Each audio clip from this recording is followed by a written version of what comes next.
meddle with that recording part. Okay, you guys, be careful. Don't meddle with it. Okay, now let us proceed.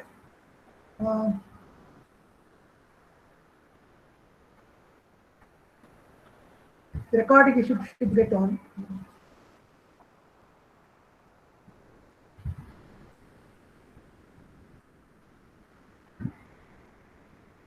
Yeah, it's now on. Now let us proceed. So now we have learned about what is a cascade control. Now let us proceed now to the feedback, what do you call, feed forward control. Okay. So what is the difference between feed forward control and a cascade control? Can somebody give an answer?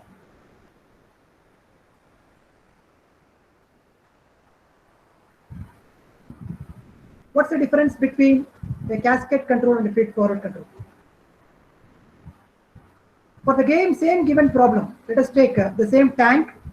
Okay. Here there is a problem with the feed input temperature.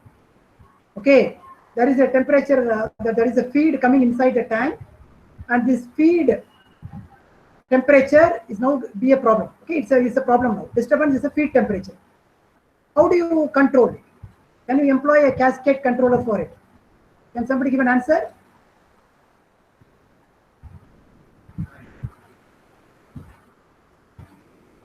Can you see the slides?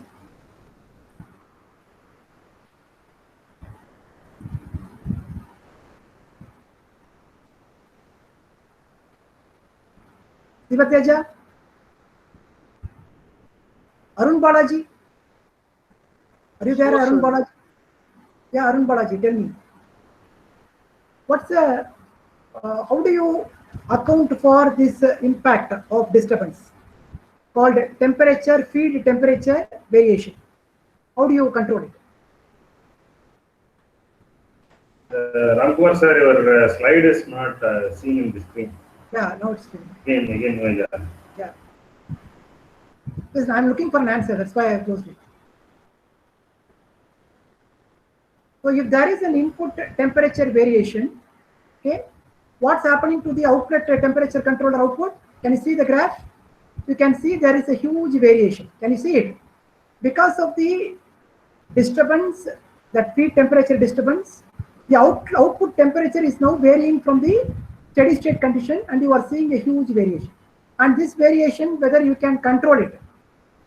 Yes, we can control with the help of a feedback controller, we can control, but this huge change is not acceptable. That's a problem.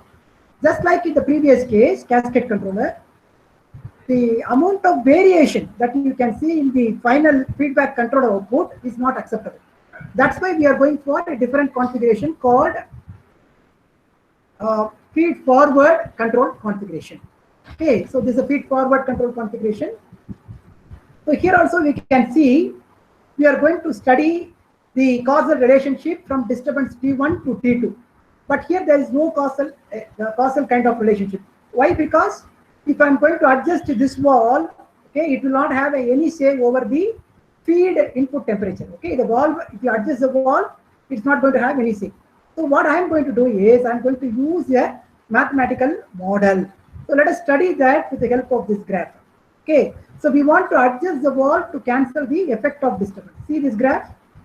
So what is the disturbance effect over the system? That is CVAT. What is the compensation effect? That's going to be CVDT. What do we want? We want to add these two in order to get no deviation. Okay, so somehow or other we need to achieve this kind of response. Okay, so initially we want this kind of a response, but because of the disturbance effect, okay, the disturbance effect, system is responding like this. But we are going to choose a corrective control action CVBT in such a fashion that this effect, disturbance effect, will be compensated and we will end up in no deviation. That's what we are looking for in the case of feed forward controller.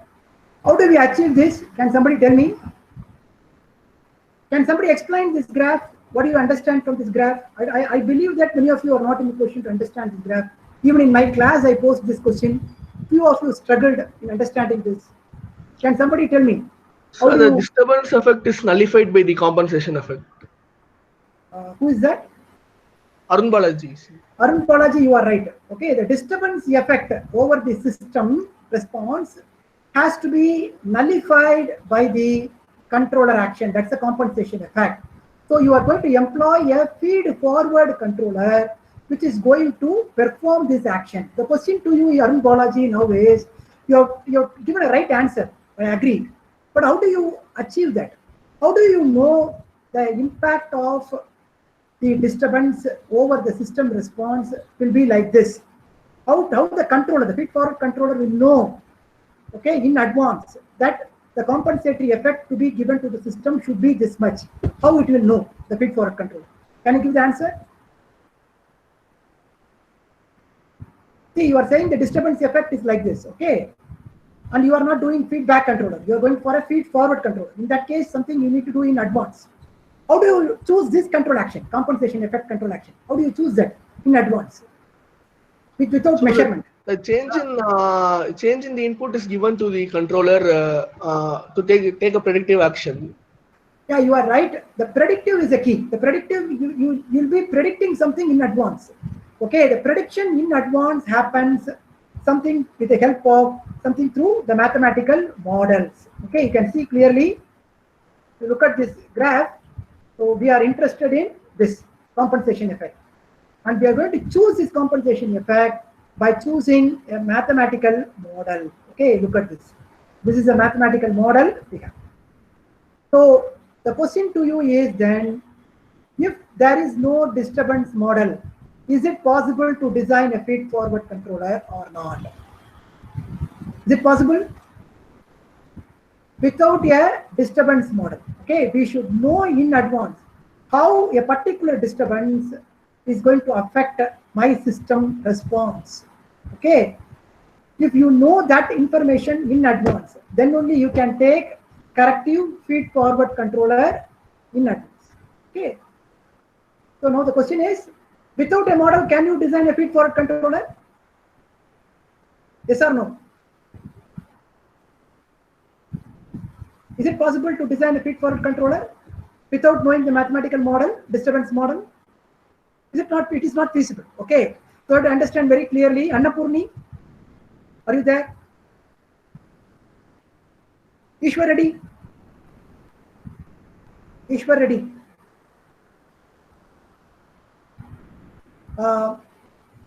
Vishwavardhan Reddy? Vishwavardhan? Sir. Sir? Vishwavardhan. Sir, no, sir. This is Karthik, sir. I have a doubt, sir. Yeah, tell me. So you told that in order to... 1 minute, Karthik. Please Yes, wait. sir? I'm putting a question to Vishwavardhan Reddy. Okay, sir. Okay, sir. Reddy is there? Sai Pavani is there? Sai Pavani? M. Kritika?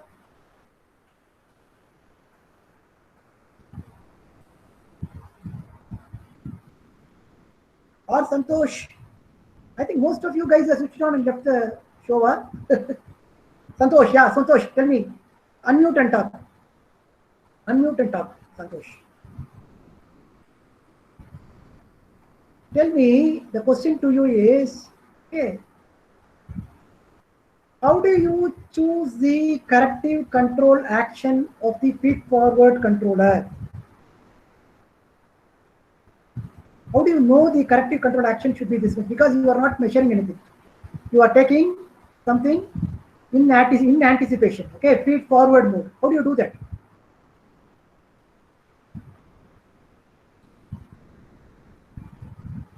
I think you can unmute and talk, Santosh. Why you are chatting? Santosh. It's difficult for you to chat? Oh, your mic is not working. Okay. What about Sri Krishna? Yeah, Sri Krishna. I just want to hear your voice. You guys can talk now. Sri Krishna. Yes, I am here. Yeah, Sri Krishna, tell me. How the feed-forward controller, without any measurement from the process actions? What is the secret? How it is getting? How you are performing this act?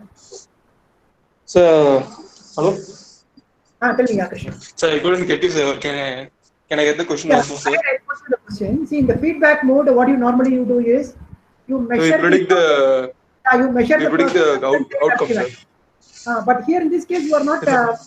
Yeah, tell me. Here in So this can I case, see the slide once more, sir, so that I could get a bit clear? yeah. We can see the slide now. How the feed-forward controller will be developing or designing that manipulated variable MVS in advance. How it can do that?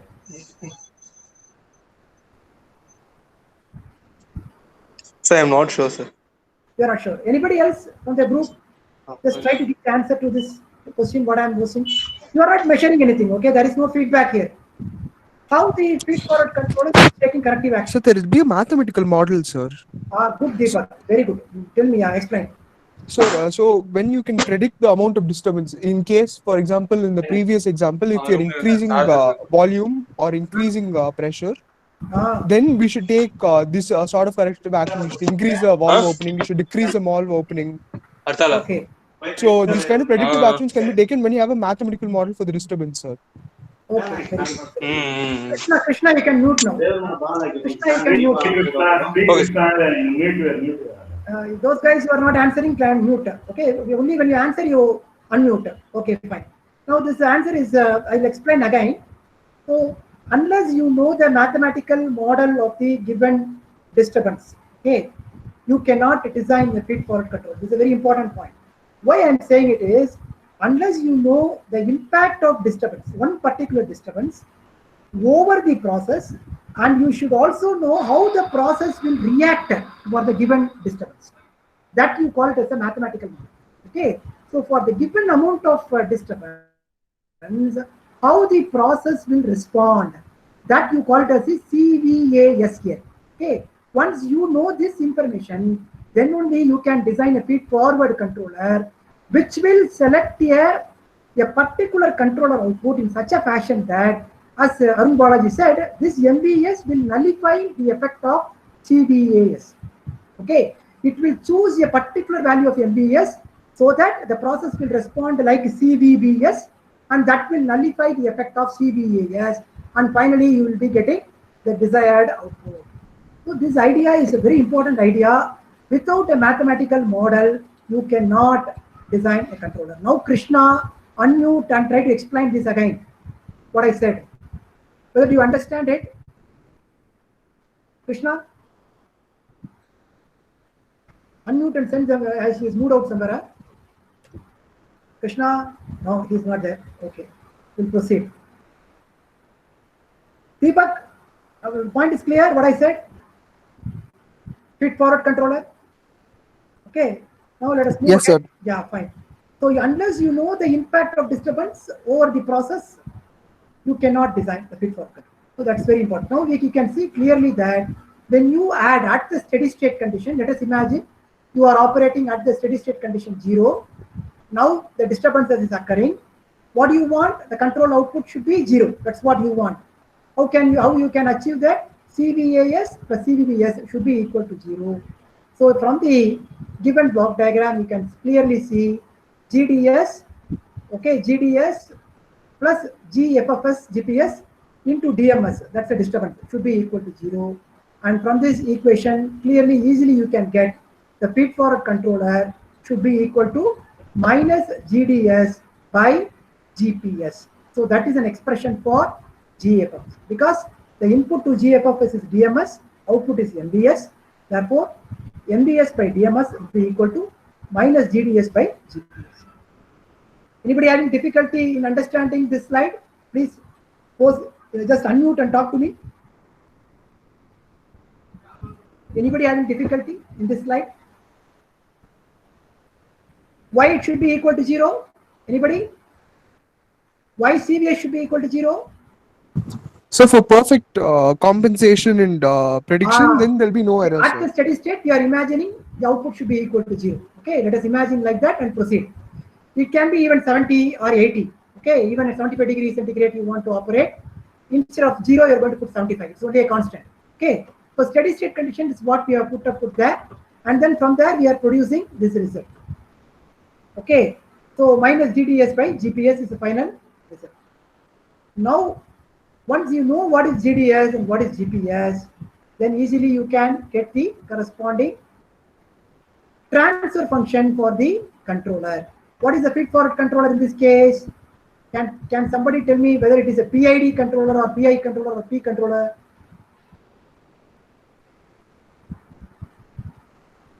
What is GDS in this case?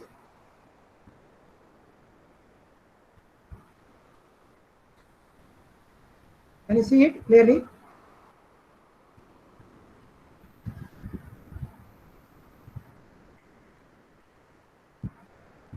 Both should be good. I think we have learned it in the class. I hope you can recall.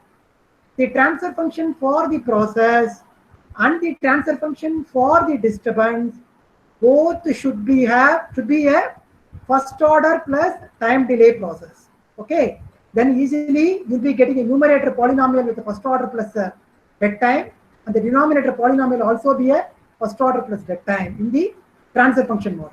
So naturally you'll be getting some kind of transfer function, something like this, for the feed forward controller, and this is a special case. They call it as the lead lag controllers.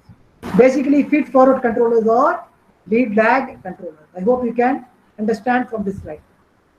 But now let us move ahead. Now, apart from the feed forward controller, we are also employing a feedback controller in the system. Why do we require a feedback controller apart from a feed forward controller? Why only feed forward controller is not sufficient for the given system? It's primarily because we are accounting with the help of the feed forward controller, we are accounting for only one disturbance. Okay, so the only one disturbance we are taking and we are controlling. But in a process, there will be multiple disturbances. So in order to account for it, we have to go for, again, a feedback control mechanism also. That's why feed forward controllers alone will not be implemented in industries. We employ both feedback as well as feed forward controllers. Okay, that's how we normally operate. Okay, this is a basic diagram. So now let us move ahead for the split predictor controller. I hope you can recall this example. Okay, there is a paper machine process. There are rolling mills. It's called a rolling mill, they call it. Paper machine rolling mill, rollers, they call it. Now we are flattening the paper, and at some point you are measuring the thickness of the paper. Okay, it's a good deal of distance between the actuation that's happening over here, the rollers, and the final measurement point. So as soon as you measure, you give the data to the controller. The controller will be taking the corrective control action by adjusting the rollers, the final actuators. Okay. Now there is a good deal of distance, and that causes some kind of delay in the system. You understand from this slide? There is a good deal of distance between what? Between the measurement point and the actuator. You understand the point clearly? So naturally, it takes some time for the controller to react. So that you call it as the process delay. Okay, transportation lag, you call it. So why transportation lag will be a problem in the real world? Can somebody tell me?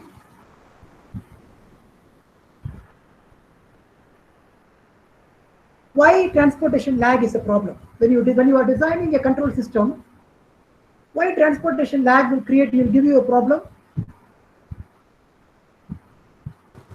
Sir, by the time you can receive the information, there will be already new changes occurring, sir.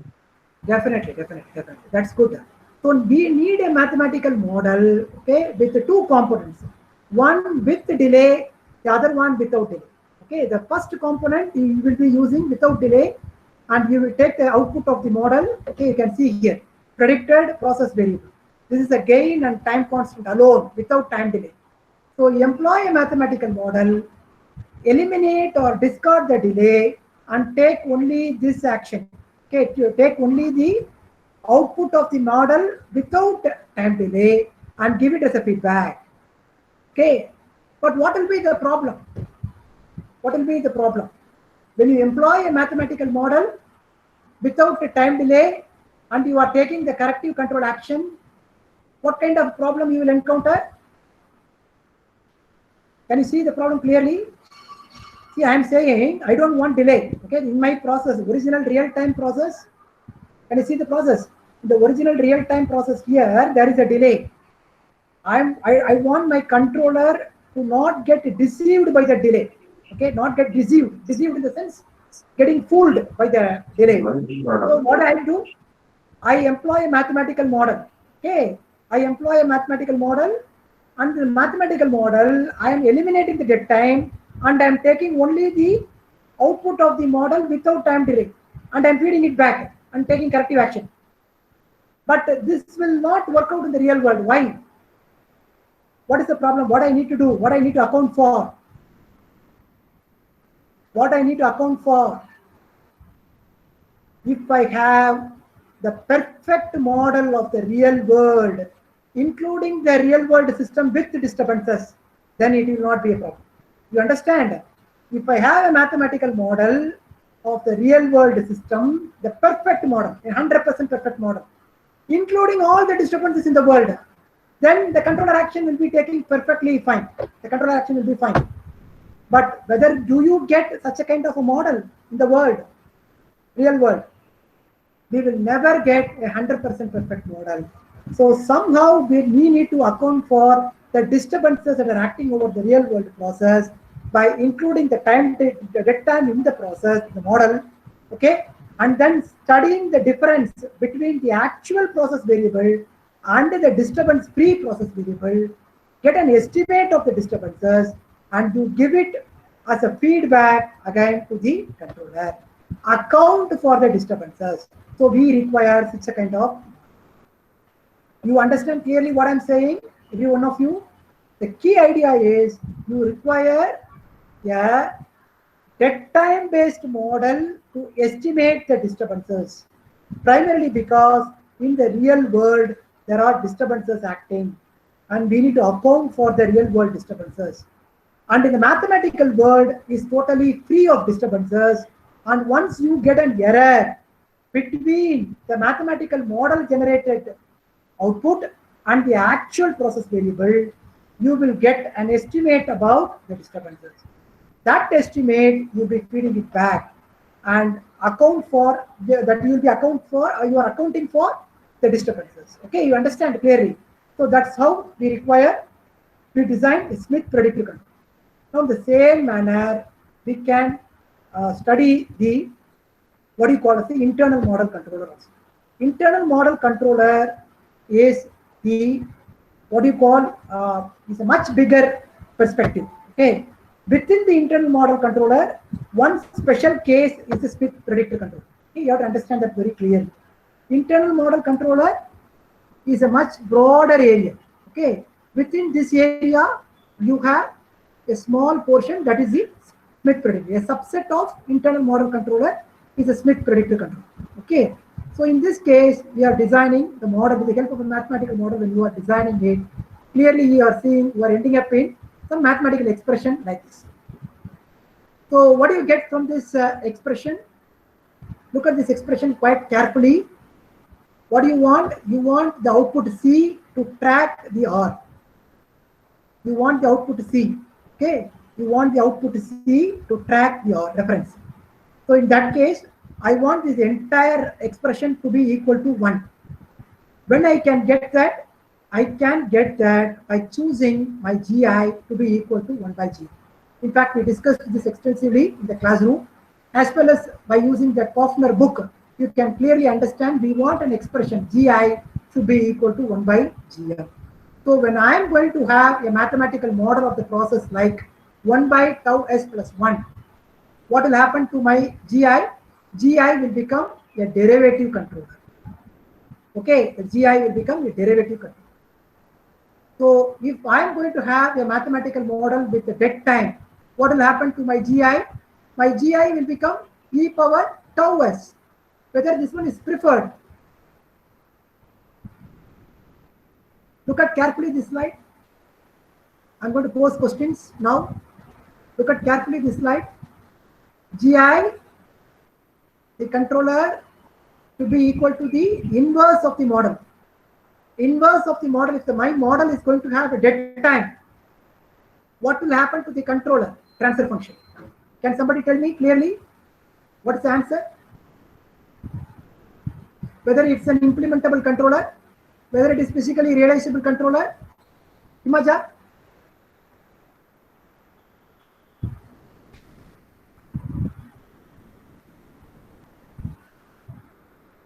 Whether it is an implementable controller? Bharavi Sharma?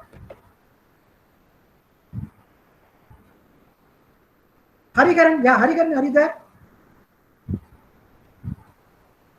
Kamali? Yes, sir. Hari, yeah, Hello?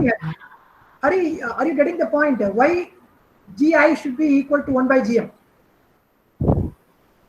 Like, Are you following this? for the output to be 0, right? For which output? Like C to be 0, we have to. No, if you look at the controller transfer function, Mhm. okay, it is GI by 1 minus GI GM. Okay. For Okay, the sir. structure given for this structure, okay, easily you can see that it should be GI into GM like expression you can get. Yes, yeah. How do you get this? Primarily because if you look at this transfer function 17.15, when the real world system G, if it is exactly matching the mathematical model, this term will become 0. You agree? Yes, sir. When the real world system, see, this is a real world system. When this real world system matches with the mathematical model, it's a perfect match. Okay. Then what happens? G minus The G will terms become cancel. 0. You agree? Yes, sir.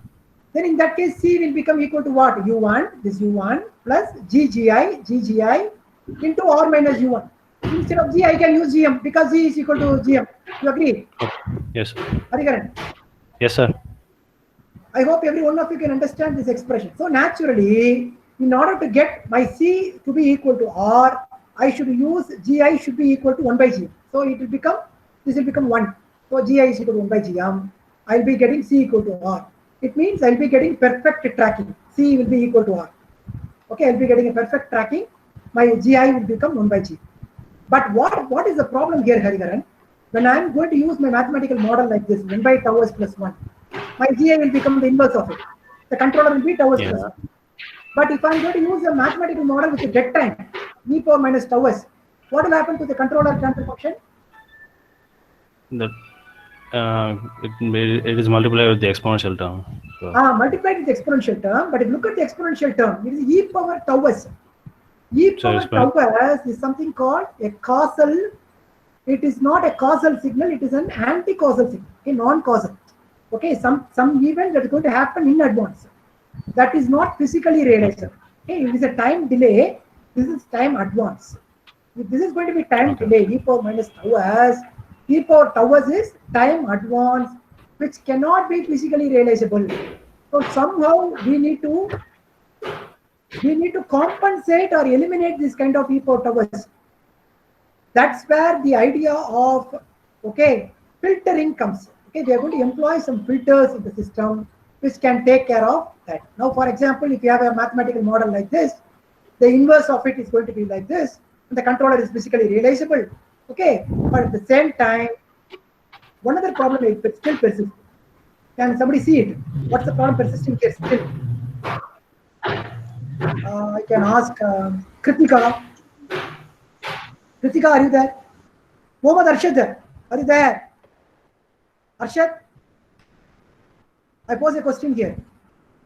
Mathematical model is this, and the controller is this, inverse of this controller. What is the problem in implementing this? What's the problem? Fundamental problem. Salini? Shashank?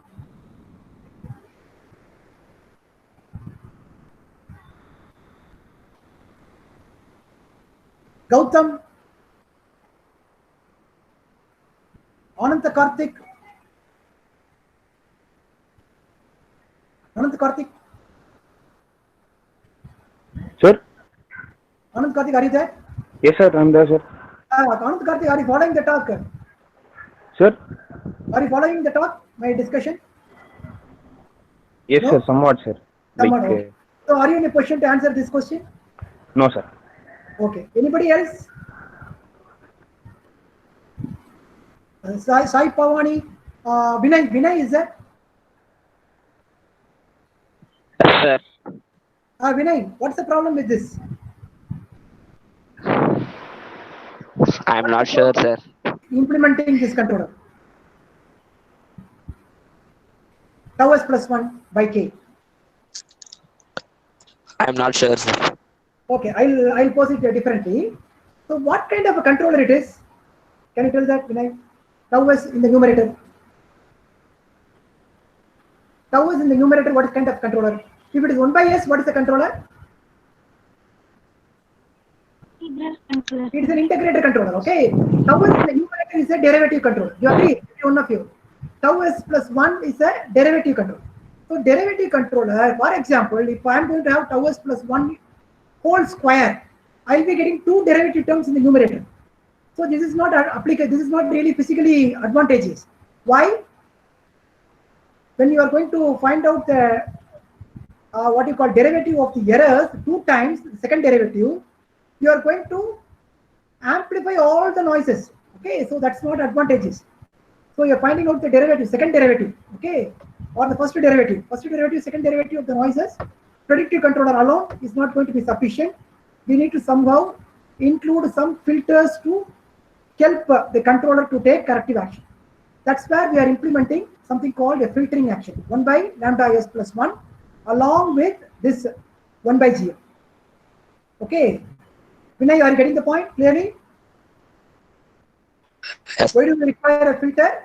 The filtering action is required in order to nullify the effect of derivative control. Yeah. Okay. Tau s plus 1, this lambda s plus 1, when you bring it as the denominator, it will have a effect over this overall transfer function in such a fashion that the high frequency noises will not get amplified. That's the role of internal model control. Just go through the slides, and if you have any difficulty, you please pose a question on the forum. Okay, what is ratio control? Ratio control is a very simple idea. If you look at this slide, in order to maintain a particular ratio of 2 flow rates, okay, you measure flow rate 1, fluid A, and you measure another flow rate, fluid B, and you want to have a constant ratio. So what do? You are not measuring one of that flow rate, you are measuring the other flow rate, and you employ a constant gain, and you multiply with that and use a controller. Thereby you maintain a constant ratio between these 2 flow rates. Very simple idea.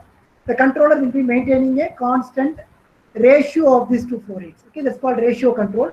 Okay, and then you have another control called an inferential control. Inferential control is a very powerful idea. Okay, can somebody from section A, okay, section A, how many of you guys are there? I can pick some guys from Vishwavardhan Reddy, section A. Sai Pavani, tell me what you understand by the term inferential control. Kavya, Monisha, Praveen Kumar, Sandeep Srivastava.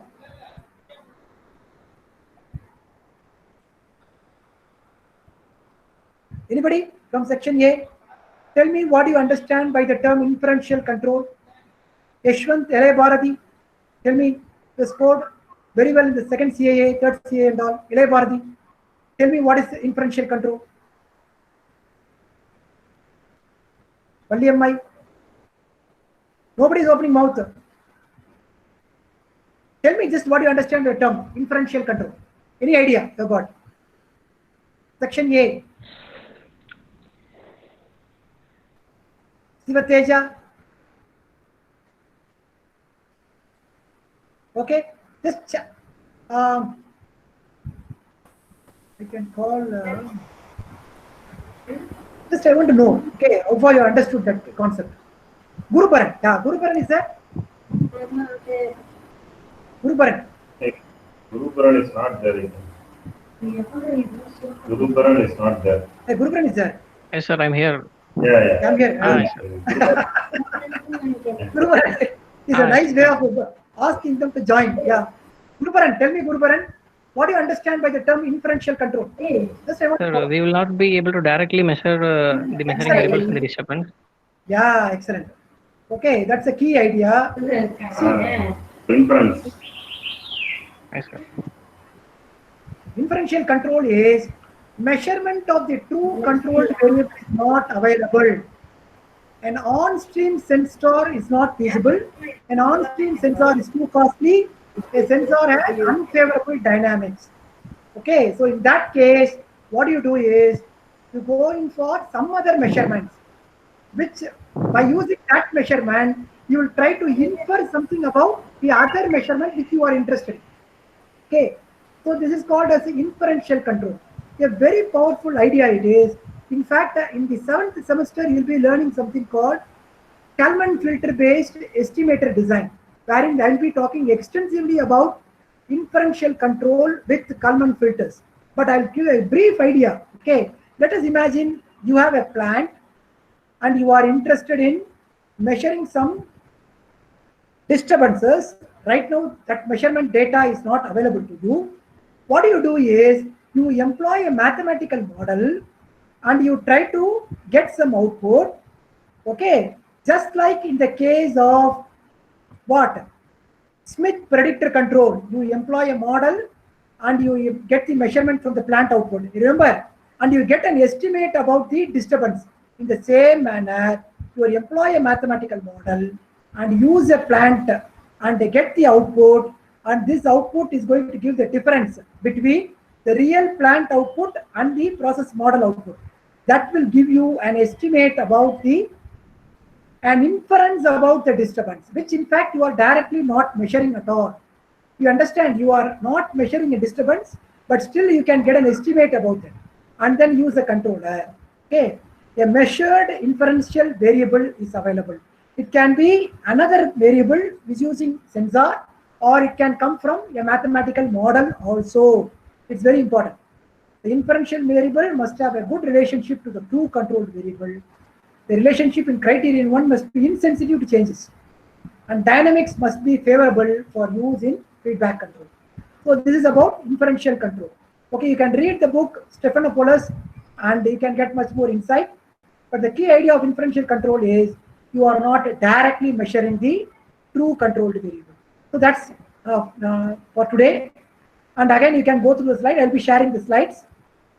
Okay, and I'll be stopping now. Okay, if there are any questions, you can post it on the Google Classroom environment, the forum. Venkateshwar, you have something to ask? Unmute. Yeah. So, okay, fine. So I will concentrate on the 4th unit coming Thursday. Okay, is there something you want to discuss on the 3rd unit, Venkatesh?